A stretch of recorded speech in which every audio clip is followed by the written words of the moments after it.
Yo. What's up, y'all? Man, I missed yesterday. I supposed to hit y'all on Saturday. In 400 meters at the roundabout, take There go that lady again. Yeah, I'm driving again. So I found me a barber, so that's good. Are you gonna cross the street, lady, or what? Okay. So today, got my trap shit going today, y'all. Clone with the white beater on. Rest in peace, bankroll friend. But look, man. So today I'm on the way. I'm driving right now. Cause I'm on the. Hold on, let me make sure. Okay, I'm on the way to this dude. So if y'all don't know, I love my car. Like I like riding four wheeler. I done got into my four wheelers. I ain't been able to ride since I've been out here to Italy. I rode one time. It wasn't my four wheeler. They had like a little a four wheeler tour thing that I went on just to kind of get it out my system. So I have all my stuff here, and I have not been able to move off post. So all my stuff is still in storage. All my 50 pair of shoes, all my whole wardrobe. I got a TV and a goddamn TV stand in there. I got a queen size bed, and then I got my four wheeler. All this stuff been in storage the whole time I've been out here. All right, I got out here in September, been in storage. So I met, you know, they not gonna let me move off post to where I can get my stuff delivered. I live in the barracks, and I just don't have enough space for all my stuff. All right, so anyway. So I came across a guy who has like a warehouse, like a big barn type thing, but it's not a barn that's on like a dirt floor. It's like almost like an aircraft hangar, like a big facility, like storage facility like that.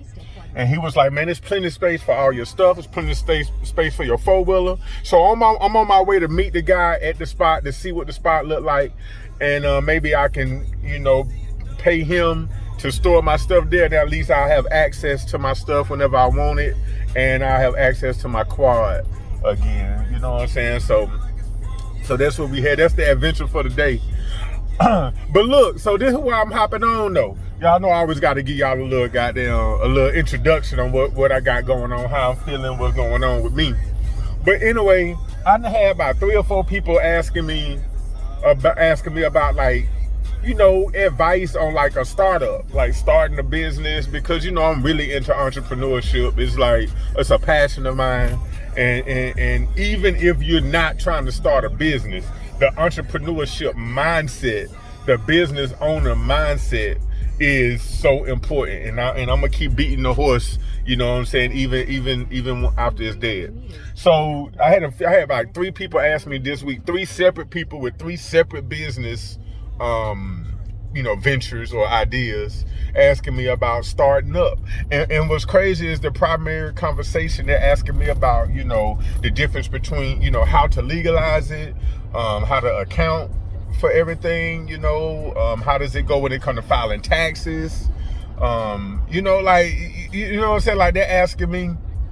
So this is what I've come to notice. A lot of people handcuff themselves or get in their own way with starting a business and with really, you know, pursuing their dream and their craft, because they worried about the stuff that they don't know how to do, right? Like let's say you want to, like one of the guys that asked me today, he's really into photography, and he was like, what you think, KC, about, you know, me starting, you know, a photography, you know, a business, you know, but he wants to do like, he wants to be able to go do photo shoots for people, like if they want to do a wedding, or not just, if they just decide they want to just have a day where they get like legit pictures taken. And then I'm out here in Italy, so, you know, you could, I told him, look, you could have a package where you go to different, you know, different landmarks and stuff in Italy, and you just, you get your stunt pics for the day.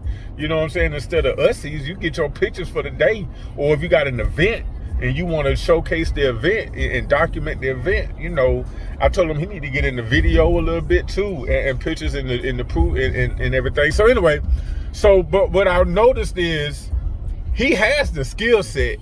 He has, you know, the money to get the equipment. He already got some equipment because he been doing little stuff at his house.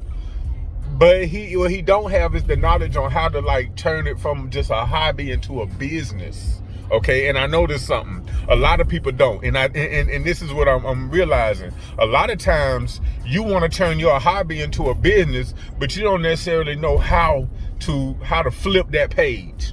And I'm here to tell you, don't flip that page. Develop the hobby, develop the skill set, develop the product, and the rest of that shit will fall into place. See, a lot of times you get in your own way because you worried about how to structure it. Should I do an LLC? Or what's the process in doing an LLC or whatever? Or how does taxes go? Or how does it work if I'm an employee, which I am, federal employee, and I want to have a business on the side? How does it work with filing taxes? Do I file my business taxes separate? You know what I'm saying? Like, you're worried about all this shit other than the actual business. And the actual business is the craft, the expertise, the product. What do you provide? What are you doing that's making somebody else's life more convenient, somebody else's life easier? What type of product or service can you generate or can you provide to help you generate income? That's what you focus on, y'all. If you're trying to start a business, don't worry about, I'm telling you, don't fuck a LLC, a sole proprietary. Look, you will figure that shit out. I promise you, that shit there will just fall into place like Tetris blocks. Okay, what you can't make just fall into place is, you know what I'm saying, the craft. You got to develop that. So with all my advice that I've given this week, and this is just this week, 3 separate people. One of them want to be a photographer, or some business with photography. One of them is into cigars and wants to do like a cigar shop and wants to get into tobacco pipes, and he's into that, into that world, which is an extremely niche market. Which, that's another thing. I'm gonna tell you something. The more niche your market is, the more you can zero in on your target market. Okay, so if your market is extremely niche, right, and when I say niche, I'm talking about specific, right, like, and you feeling like it might not be a market for your shit because you're so in tune with what you're trying to do, and it's not a general, mass market for it. It's so niche, it's so specific. I look at it like this. That's even better, because now you're zeroing in. It's almost like shooting. It's almost like hitting a bullseye. You know what I'm saying? A bullseye, how big is the bullseye? A bullseye is only so big, and it's right in the middle, right? And you got to fine tune your aiming to be able to hit that motherfucker. But boy, when you hit it, and if you can hit it consistently, then you winning. Right? And that's the same thing with markets and with business ventures. So if your market is extremely niche, like my guy that wants to get into cigars and pipes and pipe making and shit like that, like, if your shit is extremely niche and you feeling like it's not a mass market for it, good. Now, it still has to be feasible, right? It still has to be feasible to where the market is big enough to be able to generate income. Okay, so you know what I mean? You just got to use some common sense with this shit. You know what I mean? Everything might not be, if it's too niche, then and the bullseye ain't big enough to hit, then now you have to look and see.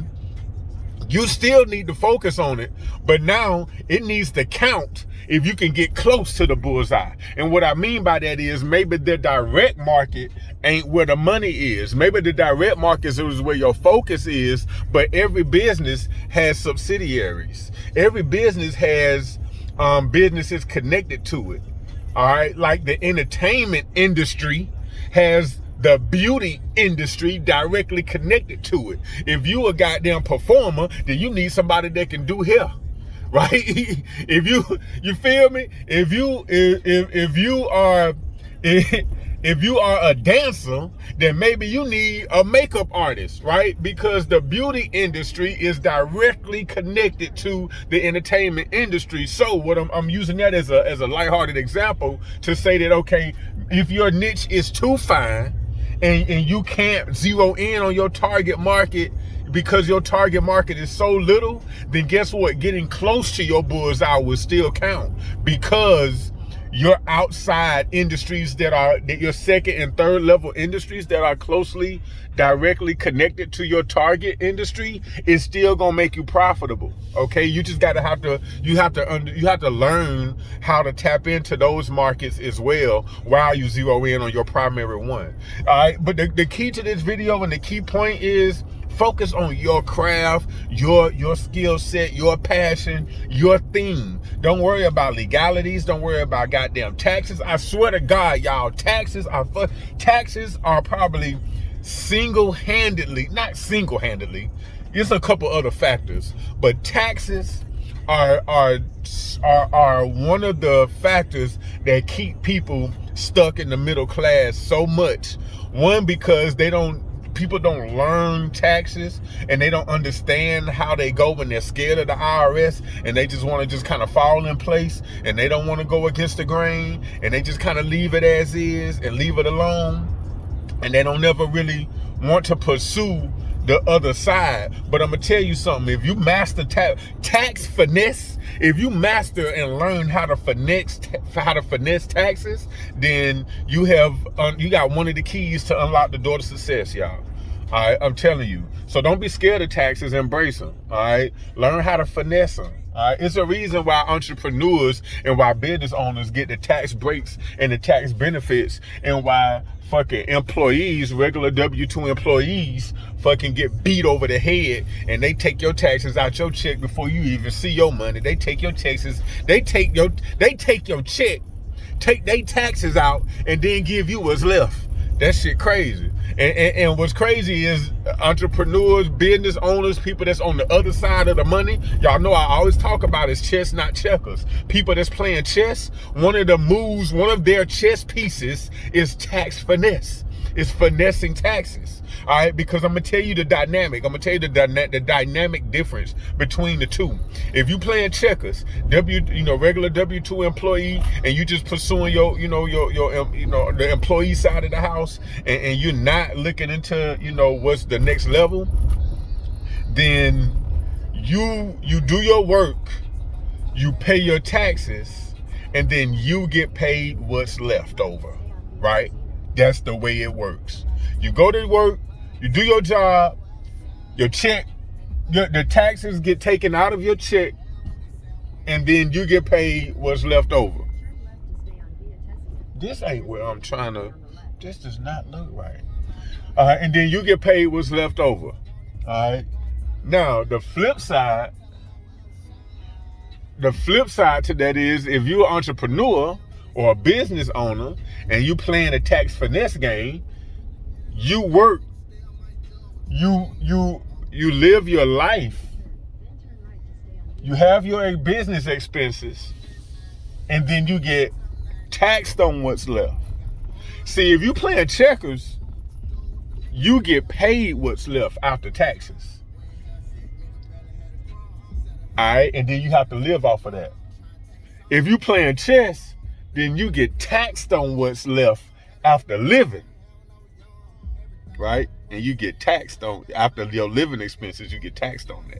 So that's a dynamic difference. So again, man, pursue your craft, pursue your passions. Don't worry about all the other shit, the legalities, this and that. Don't worry about LLC and how you gonna do this and how you gonna do that. Don't worry about none of that shit, man. Focus on the craft, focus on the product, the service, and once you got that shit there ironed out, the rest of that shit will fall into place. Other than that, y'all, it's Money Militia Financial. It's just me, Killer KC, in the place to be.